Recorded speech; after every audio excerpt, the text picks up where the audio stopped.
Now I gotta ride or die.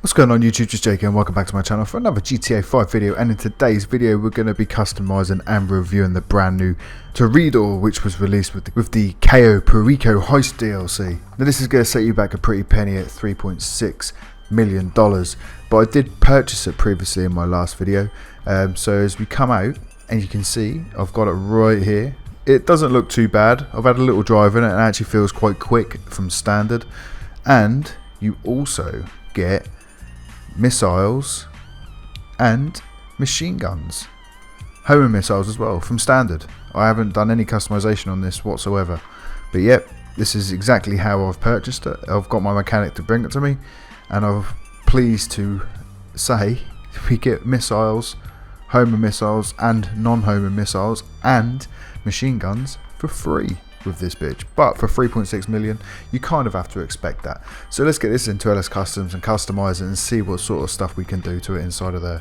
So as we put it into LS Customs, guys, you'll see that the Toreador is in the sports classic category. So now looking at the categories, it looks pretty basic, pretty standard to what we're used to. So as always, we're going to start with 100% body armor. Then we're going to go to the brakes and grab the race brakes.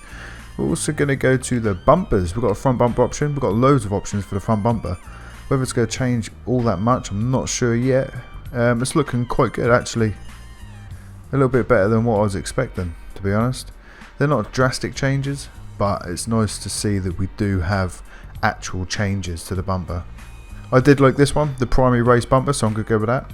So then we do get a rear bumper option as well. It looks like we've got the same amount of options as what we do for the front. So I'm going to match it up and just get the primary street racing bumper. Oh, sorry, no, it was the primary race rear bumper I had, not the street race or the street rear bumper. It was the race rear bumper. So I'm going to get that one. So it matches the front. My bad. But yeah, we're going to keep going down just to look at the rest of them, and you'll see that they are, in fact, the same bumper as the front, but also on the rear. Then we've got the engine option. We're going to get the level 4 engine upgrade. For the explosives, the horn, we're just going to skip past them. We've got the lights. We're going to obviously grab the xenon headlights. We are going to skip a neon kit for this build. Then we do get livery options. Loads of options for the livery. Oh, there we go. We've got the Toreador livery at the bottom there in red. And then we've got the dual white. Actually looks really good with the red, that does. Looks awesome, man. Then we've got a black decal on the front. Some more black decals. A nice retro one called Arrow Stripes. That actually looks really good too. We've got a racing livery. I'm not a massive fan of racing liveries, but that one actually looks quite good. That actually looks quite good too. It's a nice retro looking race livery. And then we've got some camo liveries, man. I'm not a massive fan of those. I did like this. I thought that looked really good with the red. Next we've got a category called Louvers. So as you can see, as standard, we do get the Louvers already applied, but we can primary colour them. That actually looks quite good, man. Or we can cap them off. That looks awesome too. There's some really nice options for this. They actually look really good too. The sprint Louvers. I'm digging that, man. That looks awesome. That looks good too. There's some really nice options for the louver category. We've got the zip louver. Not a massive fan of that one. And then we'll go back to the stock. See, I actually really like this, the arc louvers. So next we've got a respray option, primary colour. At the moment I've got a classic red. I actually really like it because I think it goes really well with that white stripe. But what I am going to do is just make it a little bit darker and go with this grace red. And then also for the secondary, we're going to go into classic as well because we have a livery and we don't want that to be compromised, and we're just going to change that to grace red also. Then we've got the trim colour. At the moment it is all graphite, and as you can see it is just the seats and the dash and also the steering wheel that changes, which is not a massive fan of that. If it was just the seats and the dash I might have changed it, but because it changes the steering wheel as well, not a massive fan, so I'm just going to stay graphite for the trim colour. Then we get a sun strip. So we've got the primary and a secondary. Not a fan of that either. I think that looks a little bit weird. It would have been nicer if it was just like black We could just have a black sun strip, would be cool, but unfortunately we can't do that, so I'm just going to stay stock for that. And then we've got the spoiler option. Now this sort of vehicle I don't think is going to suit a spoiler, to be honest. Oh, actually no, the lip spoiler actually looks quite good. I was thinking more along the lines of these types of spoilers look a little bit odd, but the lip spoilers actually look really good. And then saying that, even the GT spoiler doesn't look too bad, to be honest. And the skid spoiler too. See, I'm eating my words on this one, man. I was about to say I don't think a spoiler is actually going to suit this car, but they've made it work really well. And even the arc spoiler looks really good. Pleasantly surprised. Yeah, man, I think I'm going to go with an arc spoiler. Could go primary arc spoiler. Then we're going to go to the transmission and get the race transmission and the turbo tuning. Then for the wheels, guys, I think we're going to go street category, even though these wheels actually look really nice. I don't know if I want to change them just yet. But yeah, I am going to change them. I like these synthetic Z concave. They actually look really good on this vehicle. And yeah, we're going to go with those bad boys. Also, here we are going to go into the tyre no, not the tyre, what tyre design? No, we don't need tyre design.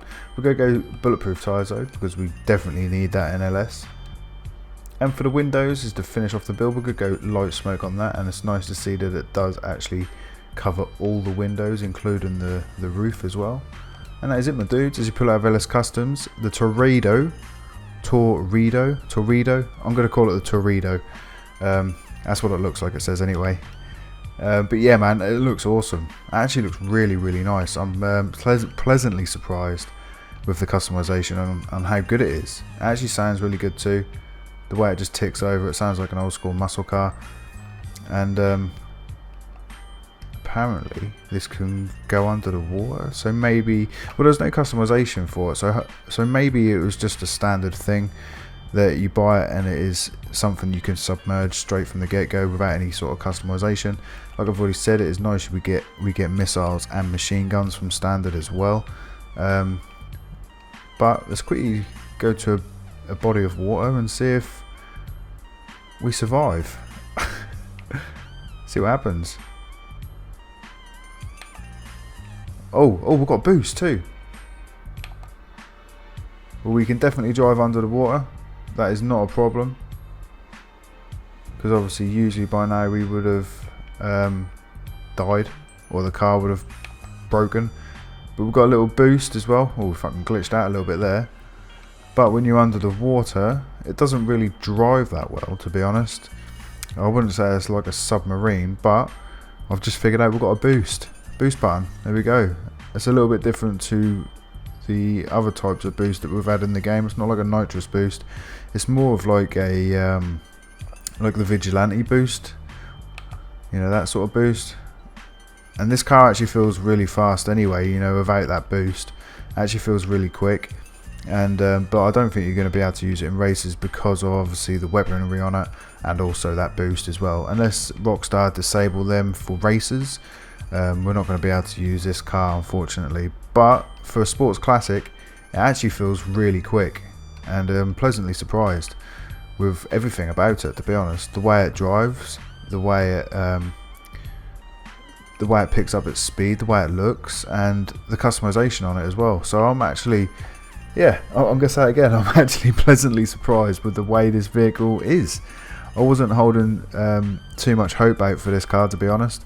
But it survives under the water, so you ain't got to worry about maybe accidentally falling into the water and dying, or your car being destroyed, because it's not going to happen. It doesn't really act like a submarine as far as I'm aware under the water. There's nothing there that was prompting me to do anything, unless I've missed something. But the only thing I saw that I was prompted to do was to hit the boost, which I did, and it kind of chucked me out of the water. But we're right near the beach anyway, so maybe we'll give it another try in the sea and see what happens. Maybe I missed something that first time round. Whoa! Yeah, maybe I missed something, and and it will actually act like a submarine under the water. Let's quickly get in there and see what happens. Ah, there we go. Yes, so you press right on the D-pad and it goes into, oh, hold it down and it goes into submarine mode. Oh yeah, baby. There we go. So it does turn into an actual submarine. So you get the fins come out and you got the propellers at the bottom and also the wheels go into the car. That is awesome. I'm actually really digging this car. Customization on it is really good. It looks really good anyway from standard. You get missiles and machine guns for free, and it's always a submarine. You don't have to do any sort of customization to it, and you get this awesome boost as well on and off land. So yeah, man, really impressed with this car, to be honest, and I'd highly recommend it. Yeah, it is expensive, but sell one of your supercars, man, and buy this bad boy because it is awesome. But on that bombshell, guys, I'm going to end the video right there. Hope you guys did enjoy this one. If you did, make sure you hit that like button and also subscribe to my channel if you haven't already. And until next time, I'm out. Adios.